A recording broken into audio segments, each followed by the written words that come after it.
Hi everyone, it's Brazel. Welcome to my world and everything about energy you want to possibly know and how to train that brain to go where you want to go and what you want to do. Today I'm actually going to talk about crystals. Now, you can call something a crystal and I think most people go, oh, the hippie type movement.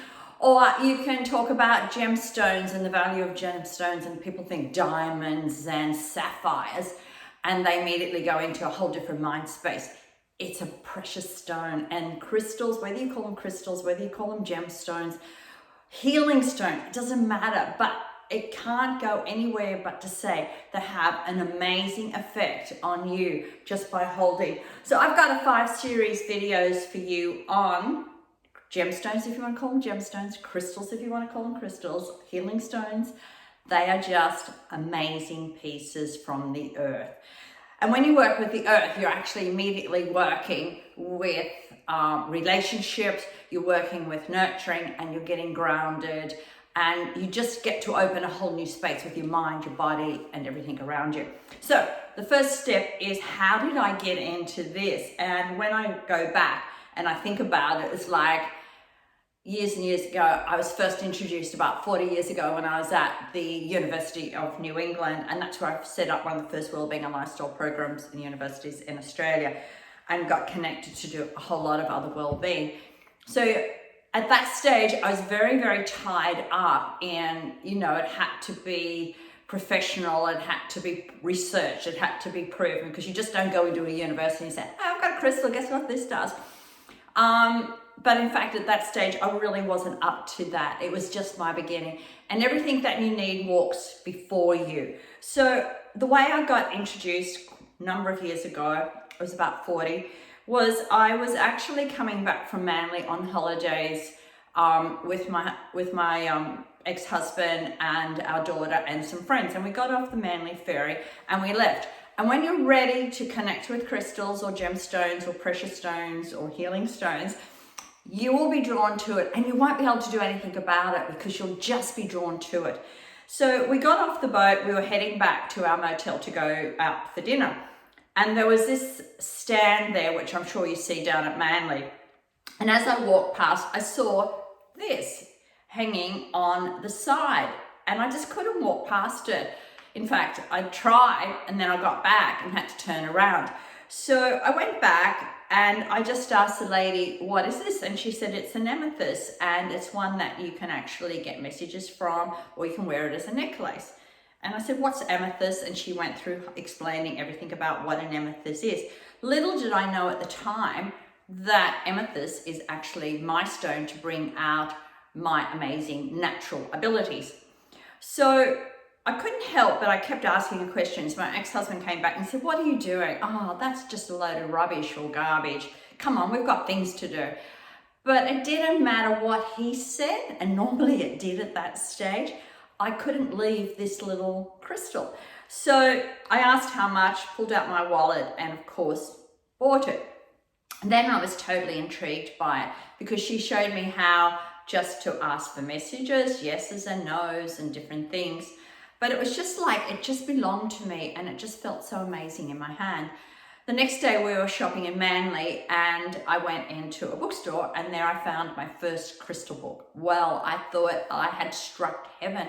It's like, these crystals heal you, these crystals do this, look how many's out there in the world.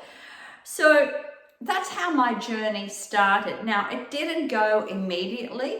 I bought the book, I started to get interested, but then when I got back to the university, I got tied up into everything has to be researched, set, doctors. Crystals weren't in that world at that time. But then I met a geologist, and then I really, really learned the power of a stone and the geology of stones and where they connected and the power of them. They totally started to take over my heart. And hence my journey over the last 40 years is connecting to these stones. You can use them in so many ways, but you'll be drawn to it. And when you're ready to enter into this world, again, whether you call them crystals, healing stones, precious stones, or whether you just value them for what they are. you won't be able to walk away. You'll just be drawn to it, and there'll be a special one that you're drawn to. Now, the most interesting other thing at that stage, when I was very tied up in university type language, was I didn't know that Manly actually had a access code of my lucky code, which would break me free. So that very day in Manly, I was in an area which was breaking me free to where I should be going, what I should be doing. I mean, it only take me 20, 30, 40 years. But also, it was the first stone I was drawn to, which is bring out my natural characteristics. Who am I naturally? What do I do without even trying? And I'm a natural teacher and a passer of energies and a passer of knowledge and wisdom. Now, the other thing interesting about crystals is once you get them, you don't lose them unless they're meant to go. I came across this lapis earring. Now, lapis is our Brazel heritage stone. So Brazils naturally have lapis. So I started to get drawn to lapis, and I had a lapis ring and I had lapis earrings. But one day, I also had a lapis bracelet. So whenever I was working, I would put on my lapis and they would work as my protection. So crystals are great to actually work as protection as well. Anyway, I was passing this jewelry shop and I saw these lapis earrings, and I went in and asked how much. And I think they were $1,050. Anyway, they were over $1,000. And I thought, I'm not paying $1,000 for a little lapis earring. What's in it? So I said, thank you, but no, I'm not in the shopping for earrings. But you know, every time I went past that shop, I would look at the lapis earrings, and there would they be in the window. And it was like they were drawing me, virtually saying, we belong to you. So I then thought, I'm going to take ownership, but I'm not paying that amount of money because I don't think it's the right amount of money. So I would just go by and I'd wave to my lapis earrings and say, hi, be back to pick you up soon. And then all of a sudden the owner decided to sell, so there was a half price sale. That was awesome. And I'm thinking, yeah, that could work. And then there was a 60% sale, and I thought, oh yeah, maybe it's time. Anyway, I got chatting to her a couple of days later, and she needed a consult. And I said, right, why don't you just pay me X number of dollars and I'll take those lapis earrings in. She said, done deal. So I got my lapis earrings and I actually got paid at the same time. Now, the next exciting thing is I wore these. They felt brilliant. I loved them. Felt so powerful, but I also felt so protected when I was actually wearing them. Now, I say a lapis or a crystal won't go away from you unless it's needed. I was teaching some consultants in Tamworth, and I kept taking my earring on and off, and I'm thinking, what's going on here? Eventually, I went out for afternoon tea, came back, and the lady said, you're missing an earring. And I said, oh, that's strange. Looked everywhere, could not find this little earring. And I thought, what's going on? But what I realized that the way I was teaching consultants at the time, I needed to polish up my act, but I also needed to set a few boundaries because a few were just walking off with some very valuable IP. So I stopped teaching to find out what I needed to do, but I never gave up on my lapis earring. And so every time I would go past Tamworth, I would call in to Jenny and I'd say, have you found my lapis earring? And she'd say to me, Chris, that was a year ago, and then that was 2 years ago, and that was 2.5 years ago, and she said, give up on it. And it's like, no, when I'm ready, that lapis earring is going to turn up again. So I just call in, and I got a cup of tea, scones and jam. It was a great catch up anyway. But this one time I called in and she's smiling, ear to ear, and I said, what's going on? And she said, we've got your lapis earring. And I said, cool, I told you it'd turn up. And she said, yeah, but how did you know? And I said, because it never leaves you when it's not supposed to leave you. And at that stage, I'd set all the boundaries. I had all my courses ready again, and I was ready to jump back into it again. So I said, how'd you find it? And she said, oh, her daughter was out just blowing in the garden with an air blower, and all of a sudden she looked down. And it used to be a joke in the house, oh, here comes Chris to think we found her earring again. But sure enough, I never gave up.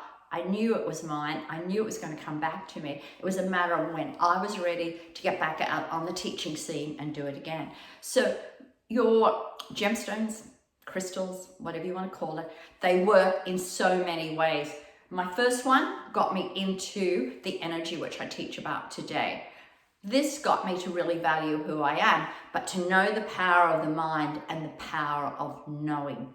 So use your crystals, select the one that you get drawn to. Always work to what you get drawn to, or if you're allowing someone to select it, get them to work in the energy. So some of my clients will say, will you select the crystal for me? And I do, because I can link into their energy and into what the crystal energy is, and then to do it. So use them, but before you do use them, dedicate them. You have to make a dedication to what's their purpose, because they have so much energy. So to dedicate them, I just say when you're buying it. So when I got my lapis, it was, I'm going to the next level with my work, I'm setting boundaries, and I'm teaching throughout the world, I guess, which is what I'm doing now. So it had a purpose, and when I would put it on, I would ask for the answers. So I started to really open up my intuition and open up for the answers. So it knew its job, I knew my job. So hence, when I wasn't setting the boundaries, the lapis earring said, we're out of here because you need to set boundaries. And then it came back when I set the boundaries. That's a power that we don't realize so much in the energy world today. So when you buy your crystal, buy it for a reason, set it for a purpose. Then you must cleanse it, because it has to become yours. So to cleanse it, I only ever use dirt.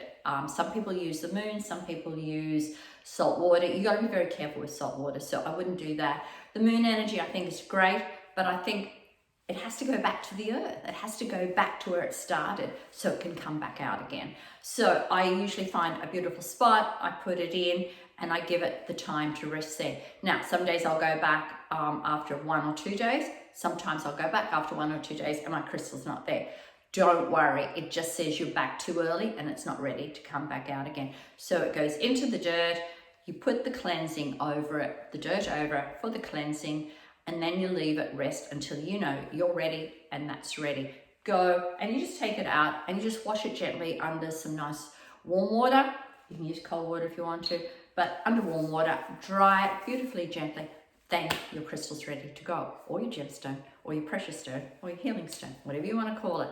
The next thing is when people actually pick it up in your house. So a lot of people, when they come to my place, they know not to pick them up, but they may not know in your house. So when someone picks it up, they have immediately put their energy onto your crystal. You must cleanse it straight away. Even when I wear mine, when I'm out consulting, they get cleansed on a regular basis. And particularly if I'm working in number 2 energy houses, I know they've definitely got to be cleansed because they'll pick up so much energy there. So this is your first lesson. You'll be drawn to a crystal, gemstone, precious stone, healing stone when you are ready. They are amazing. They're not something that's woo-wee-dooey out there. They're an actual element from the earth, and they can connect you back to the elements of the earth and also the wonderful energies and power of the earth. Second is make sure you set an intention. Third, cleanse them on a regular basis. And the last one, if someone touches it, it's okay, but then go and clean it. Don't go freaking out, it's not going to hurt you, but do go and clean it afterwards. They are amazing. So we're going to have another look now about where you can put them in the house and what you can actually use them for, because they're great for detecting negative energy, stopping negative energy, but also great for the wallet, such as citrine, for inviting positive energies. So lesson 1 out. I'll be back with your new lessons very shortly. Cheers for now.